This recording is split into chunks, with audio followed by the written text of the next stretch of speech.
c'est une chose très importante, certes, mais il y a tous les autres éléments qu'il y a à côté dont j'ai pas forcément profité. Bienvenue dans Medcast, le podcast qui vous plonge au cœur des études de santé. Je vous propose de plonger ensemble dans les réalités de ces parcours exigeants et passionnants. Bonjour et bienvenue dans ce nouvel épisode du Medcast. Je suis Caroline et aujourd'hui nous plongeons ensemble dans l'univers passionnant des études de pharmacie. J'ai le plaisir d'accueillir deux invités aujourd'hui. Victor, en deuxième année de pharmacie à Marseille. Bonjour Caroline, merci de l'invitation. Et Mathis, en cinquième année de pharmacie à Reims. Bonjour, merci également. Alors, dans cet épisode, on va aborder le sujet de la santé mentale et du bien-être en tant qu'étudiant, puisque vous êtes tous les deux étudiants passionnés, en plus de vos études, par des activités personnelles. Que vous soyez étudiant ou simple curieux, cet épisode est fait pour vous. On y va ? C'est parti. Victor, en plus d'être étudiant en pharmacie, tu es également un champion de cyclisme sur route. J'ai cru comprendre que pendant ta première année de santé, c'est-à-dire ta LAS à Nice, tu avais un petit peu laissé le sport de côté. Est-ce que tu peux nous parler de l'impact que ça t'a eu et des leçons que tu en as tirées ? Alors déjà j'ai commencé donc ma LAS mi-août avec une pré-rentrée et j'étais arrivé vraiment sur une charge d'entraînement assez conséquente où je m'entraînais 3-4 fois par semaine mais sur vraiment des grosses sorties. Et donc j'avais atteint un niveau assez important par rapport aux objectifs fixés. Et c'est vrai que d'avoir tout arrêté d'un coup, ça a été assez compliqué et ça a été une erreur pour moi. Alors certes, le cyclisme est un sport très chronophage, mais je pense que c'est très important de trouver un équilibre afin de ne pas arrêter d'un coup un sport ou une passion en général. Et quelle leçon tu as tirée de cette année-là finalement ? Que ma vie professionnelle ou étudiante était indissociable de la pratique du sport et de la pratique de ma passion en général. Bien. Toi, Mathis, toi, tu es vraiment un passionné de musique au sens large, c'est-à-dire piano, violon, chant. Quel souvenir tu gardes de ton début des études de santé en passe ? Et ben du coup moi par rapport à tout ça, donc j'ai changé de ville pour démarrer mes études à l'université. Donc j'étais inscrit dans une école de musique avant et donc du coup j'ai quitté cet endroit-là et j'ai pas entrepris de démarche pour continuer mes instruments de musique en fait par la suite, ce qui fait que je suis arrivé en première année où j'ai complètement arrêté la pratique de la musique, que ce soit pour pas déranger mes voisins parce que c'était à nouveau dans un appartement finalement et aussi pour essayer de garder plus de temps pour réviser mes cours, ce qui finalement m'a pas forcément aidé puisqu'il y avait des gros moments de down mental et je me dis que d'avoir gardé une activité ça aurait pu quand même m'aider par rapport à ça. Donc ça veut dire que pendant ta passe, tu ne faisais aucune autre activité que étudier ? Pas du tout, ouais, c'est ça. Et après, nous, on avait aussi le confinement sur une partie de la première année, donc c'était un contexte particulier, mais ouais, non, aucune activité en plus. Et t'en as conclu quoi finalement ? Eh ben que c'est important, enfin que finalement, ok étudier c'est bien mais il faut garder des petites pauses dans la semaine pour s'oxygéner, faire autre chose, se changer les idées et ça m'a quand même manqué. Ouais. Donc si je comprends bien, tous les deux vous avez complètement arrêté vos passions pendant votre première année commune aux études de santé et vous en avez finalement conclu par vous-même que c'était une erreur finalement. Ouais. Suite à ça, aujourd'hui Victor, tu es en deuxième année de pharma. C'est ça. Donc forcément, tu as changé ton point de vue et tu t'es remis au sport. Comment tu arrives à tout gérer ? Il faut une discipline parce que tout gérer sans être très cadré, c'est pas possible. Alors là, je suis dans une période assez calme niveau cyclisme parce qu'on est sur l'intersaison, donc le off. Ça me permet de me concentrer un peu plus sur mes études, mais c'est vrai que jusqu'à début octobre, j'avais encore des courses, encore des objectifs. Donc j'ai pu gérer en me dégageant du temps les week-ends pour m'entraîner. Et c'est vrai que le bénéfice de se dégager du temps pour le sport, pour la passion, que ce soit donc niveau sport ou niveau musique, comme pour toi Mathis, il est tellement important que la charge de temps que ça prend sur notre planning, ça compense amplement le reste, quoi. C'est-à-dire quoi ? Finalement, comme tu as une activité à côté, tu es plus efficace quand tu travailles ? Tu as besoin de moins de temps parce que tu es mieux ? Bien sûr, ça permet aussi de se concentrer. Et quand je suis sur le vélo ou quand tu es derrière un micro, je pense que tu te vides la tête et tu penses à rien d'autre. Donc ça permet après de réattaquer la semaine ou de réattaquer les cours vraiment apaisé mentalement. Ouais. Toi, tu as fait un petit peu le même constat. C'est-à-dire que, en fait, Je crois que c'est pas la musique, c'est pas la pratique du piano ou ton instrument que tu as repris quand tu as commencé Pharma. Ouais, c'est ça. Tu t'es lancé dans autre chose. Oui. En fait, donc, du coup, ma première année, c'est terminé. Et à la fin de la première année, j'ai eu pas mal de soucis personnels à côté. J'ai mes parents qui sont tombés malades et tout ça. Donc, beaucoup de problèmes à côté. Ma deuxième année a été assez lourde, en fait, où j'étais plutôt un rôle d'aidant, du coup, pour ma mère qui était malade. Et j'ai vraiment pas du tout bien vécu ma deuxième année, moins bien que la première, en partie à cause de ça. Mais voilà, c'est les épreuves de la vie. Ce qui fait que j'ai mis finalement du temps à me réinvestir personnellement dans des activités. Et c'est en troisième année que j'ai commencé le chant en chorale, oui. Et là, actuellement, ce chant choral, en plus des répétitions, j'ai cru comprendre que tu faisais des tournées dans toute la C'est ça. France. Donc j'imagine du déplacement. Est-ce que ça te fait louper des cours ou est-ce que c'est que le week-end? Et comment tu gères ces week-ends complètement off où tu peux pas travailler? Parce que je précise en plus qu'en ce moment, tu prépares le concours de l'internat. Ouais. Alors du coup, niveau organisation, je suis pas quelqu'un qui prévoit à fond les choses en avance. C'est-à-dire que à la semaine, j'ai des choses qui sont fixées. C'est-à-dire j'ai des activités certains soirs, j'ai des cours obligatoires à certains moments, et après, j'organise un petit peu comme je peux en fonction. Mais pour tout ce qui est, par exemple, le chant, j'en parle à ma chorale et ils savent très bien il y a des enjeux actuellement dans mes études et tout ça. Et ils me laissent prendre tout le temps que je veux pour mes cours. Et je fais ce que j'ai envie de faire parce que j'en ai besoin pour mon mental et que ça m'aide vraiment.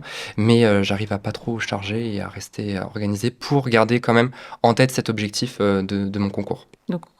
Donc finalement, si je fais un peu le bilan de ce que vous m'avez dit, c'est vraiment une question d'organisation. C'est beaucoup de discipline finalement. Clairement. Toi, Victor, là maintenant, est-ce que tu dirais que les études de pharmacie, le cursus de pharmacie, il se prête à vivre sa passion en parallèle des études, plus qu'un autre cursus ou moins? Plus qu'un autre cursus, c'est vrai que j'ai pas été confronté aux autres cursus, donc je peux pas l'avancer, mais il y a quand même une charge de travail qui est assez conséquente. Donc forcément, il y a beaucoup de temps à consacrer aux études, mais cette charge de travail, on doit la compenser par une charge de bien-être mental et physique. Donc il faut savoir dégager du temps et s'obliger des temps de pause et des temps d'activité. Est-ce que quand tu regardes les choses de manière, on va dire, quand tu mets les choses à plat, tu te dis finalement, est-ce qu'il vaut mieux se focaliser sur ses études et ne pas stresser à faire autre chose à côté? Ou est-ce qu'au contraire, ces activités parallèles sont comme un échappatoire qui te permet d'être plus efficace dans tes études? Bah, notamment pour la première année, tout est très timé, tout est très chronométré. On a les échéances des examens qui arrivent super vite et le temps passe super vite. Donc on peut se dire que dégager 2 heures pour aller faire du sport, c'est du temps perdu. Mais je pense pas que ce soit du temps perdu, je pense que c'est augmenter sa productivité. C'est-à-dire que pendant 2 heures, certes, vous travaillerez pas, mais derrière, vous serez beaucoup plus efficace sur le travail, beaucoup plus productif et vraiment beaucoup plus apaisé et plus à l'aise dans la perspective des examens. Donc finalement, c'est pas quelque chose qui va finalement ce qui peut peser sur ta santé mentale ou affecter ta santé mentale, c'est plus cette absence d'activité que cette suractivité finalement. Bien sûr. Alors moi, j'ai eu la chance de suivre un cursus de l'AS STAPS. Ah ouais. Donc j'avais quand même du sport à côté, mais qui représentait pas grand-chose par rapport au cyclisme. Je sais que le cyclisme est très chronophage, mais je fais du judo aussi à côté. J'ai pu quand même continuer à avoir un pied dans le sport, mais c'est vrai qu'à un moment, je suis arrivé à un stade de saturation des cours, et ça a été l'erreur de ne pas me consacrer plus de temps, et j'étais vraiment au bord du rupteur. Donc franchement, quand on a une passion, le plus important, c'est de concilier études et passion pour garder un équilibre de santé mentale. Clairement, ça a touché la limite quoi. Bien sûr. Ouais. Et c'est pour ça que je conseille vraiment de garder la perspective de lier les deux. Merci. Toi, Mathis, tu viens de dire que tu avais vécu une deuxième année très compliquée à titre personnel, familial. Donc, tu avais vraiment vécu des épreuves. Tu expliques qu'en troisième année, entre guillemets, tu t'es réinvesti dans des projets. Aujourd'hui, là, tu as fait la troisième année, quatrième année, maintenant tu commences la cinquième. J'ai l'impression que ce chant choral prend peut-être de plus en plus de place dans ta vie, et pourtant tu approches de plus en plus d'une échéance très importante. Finalement, ça t'apporte quoi quand tu es sur scène par rapport à ce que tu vis au quotidien? Ça t'apporte quoi? En fait, c'est surtout que je regarde par rapport à ce qu'il y a derrière. C'est que, comme tu l'as dit, enfin, j'en ai tellement, j'estime, bavé en deuxième année, troisième année au début, où j'étais là, où finalement, en sortant de passe, je me disais, bah, je vais pouvoir un petit peu profiter de la vie. Et les choses ont fait que j'ai pas pu. Et à ce moment-là, bah, je voyais les autres qui profitaient déjà un peu plus, qui semblaient plus heureux. Et moi, à ce moment-là, je l'étais pas parce que j'avais des épreuves à affronter. Et voilà, c'est des années que j'ai pas bien vécues. C'est pour ça qu'aujourd'hui, je me dis, ok, il y a beaucoup de choses qui sont en jeu. Je prépare un concours qui est très important, qui va déterminer ce que je fais plus tard.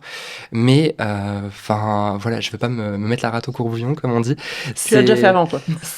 Voilà, maintenant j'ai envie d'un petit peu de profiter. Je sais que ma vie va pas se résumer à mon travail, mes études. C'est une chose très importante, certes, mais il y a tous les autres éléments qui y a à côté dont j'ai pas forcément profité auparavant, dans lesquels je me réinvestis petit à petit. Alors oui, quelque part, il y a le chant choral, où voilà, quand je suis sur scène avec mes amis de ma chorale, ça me fait un bien fou parce que je me sens libéré, je peux exprimer ce que je ressens à travers la musique. Il y a les activités associatives à la fac dans lesquelles j'ai pas du tout mis les pieds avant d'être en fin de troisième année, début de quatrième année. Et moi, je me dis, bah, en fait, c'est ça que je veux faire, c'est commencer à m'investir un petit peu dans d'autres choses pour pas que ma vie se résume uniquement à mes cours. Ouais, je pense qu'on relativise beaucoup plus après la première année l'impact des études en se disant que notre vie, elle n'est pas liée qu'à des études. Elle est liée aussi à tout ce qu'on a à côté. Et on sait parce qu'on s'en est privé, on a fait peut-être, enfin oui, pas peut-être, mais on a fait l'erreur de s'en priver en première année. Et ça permet aussi de relativiser l'impact Et des de études. mesurer peut-être aussi l'importance de faire autre chose que les études. C'est ça. Ce que vous n'aviez pas forcément réalisé finalement au Et de se début. dégager finalement des perspectives de vie parce qu'on sait ce qui nous anime le matin et ce qui nous donne envie de continuer. Toi, Mathis, peut-être, est-ce que tu as un point de comparaison du cursus pharmacie par rapport à d'autres cursus pour savoir si cet équilibre-là est possible dans d'autres cursus de santé ou... Par rapport en santé de manière générale, ce serait, enfin, encore une fois, comme l'a dit Victor, on est en pharmacie, on voit ce que nous, on traverse au quotidien. Je sais pas exactement le ressenti des autres. C'est, pour moi, la difficulté, elle est propre, elle est à remettre dans son contexte, en fait. C'est chacun. Des fois, on a tendance à se moquer de gens qui passent le brevet en leur disant mais le brevet c'est rien. Mais quand on est en troisième, c'est des difficultés colossales, c'est un mur immense. Et tant qu'on n'est pas confronté à plus dur, chaque difficulté nous semble insurmontable. Et donc pour chacun, en fonction de son contexte, en fonction de ce qu'il fait, toute difficulté est énorme. Enfin, pour moi, c'est plutôt ça, c'est qu'on ne peut pas vraiment se prononcer pour les autres à partir du moment où on ne le vit pas. Chacun a son bagage, chacun a son ressenti de la situation. Et voilà, pour moi, c'est essayer chacun personnellement. En fait. Ouais, chacun a sa force de caractère vis-à-vis des épreuves qu'il traverse et des passions et de son parcours. Donc juger par rapport à d'autres, c'est assez compliqué. C'est vraiment, je pense, la force de caractère qui fait qu'on arrive à entreprendre tout ça et se dégager d'autres choses que les études, quoi. Et là, si tu avais aujourd'hui un jeune de 17 ans face à toi qui va se lancer qui est au lycée, qui va se lancer dans une PASS, LAS ou SPS, puisque ça dépend d'où il est en France, et qui est un sportif invétéré comme toi, tu lui dirais quoi? Ou toi, tu te dirais quoi Ouais, si tu voilà. avais encore 17 ans? Je me dirais continue le vélo, alors certes pas comme tu as pu le pratiquer avant, mais continue de t'échapper sur les routes, de te vider la tête pour mieux affronter derrière tes cours, mieux affronter la semaine, mieux affronter les épreuves qui arrivent. Et c'est vrai quand j'ai arrêté ma première année, à la suite des examens du second semestre, j'ai retrouvé mon vélo et ça a été incroyable parce que j'ai pu m'entraîner beaucoup. Et j'ai fait une année vraiment super productive. Il n'y a aucune course où j'ai fait moins d'un top 10 au moins en catégorie. J'ai pu faire les Donc, ça veut championnats de dire, France, j'ai pu faire des choses comme ça. Et je pense que le caractère, la force mentale qu'on éprouve sur le vélo, elle est intimement reliée à celle qu'on retrouve dans les études. Et en fait, c'est pareil quand on exerce une passion, les deux sont très liés. Plus on fait l'un, plus Ouais, on est productif dans c'est un cercle l'autre. vertueux, Et en fait, je veux dire. c'est un cercle vertueux, ouais, bien sûr. Mathis, pour conclure, un conseil aux petits jeunes, vraiment, qui se lancent là-dedans, qui se lancent dans les études de santé. Bah, pour moi, vraiment, ce qui est important, c'est d'essayer, en fait. Alors, pour la première année, c'est un calcul qui est difficile, c'est un calcul qui est personnel, savoir est-ce qu'on tente un petit peu? Ça, c'est vraiment un choix qui est propre à chacun. Ensuite, pour la suite des études, parce que moi, c'est ça, j'ai pas mal hésité à m'ouvrir aux choses. J'étais resté un peu dans un modèle de première année où je me concentre sur mes cours pour ne pas voir tout ce que j'avais à côté aussi. Il y avait un petit peu de ça. Voilà, moi, ce que je dirais, c'est faut essayer. Je pense que si jamais on essaye que ça se passe pas, et qu'on chute, une chute, on peut s'en relever. Que des regrets de ne pas avoir essayé les choses, ça, pour moi, c'est beaucoup plus dur à vivre. Donc, c'est ce que je dirais, c'est essaye. Si tu veux t'engager dans un truc associatif, essaye. Tu veux essayer une activité, essaye. Si ça va pas, tu arrêtes, c'est jamais trop tard. Mais alors, être là et se dire, j'aurais pu faire ça, je l'ai pas fait, et avec le recul, parce que ça m'est arrivé, j'aurais pu le faire, ça, c'est dommage. Donc, pour moi, faut essayer, et puis, si ça se passe pas bien, on peut toujours changer. Voilà.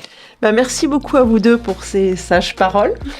Un grand merci à vous de nous avoir écoutés aujourd'hui. Et puis on se retrouve très bientôt avec de nouveaux invités, de nouvelles thématiques. À bientôt. Au revoir.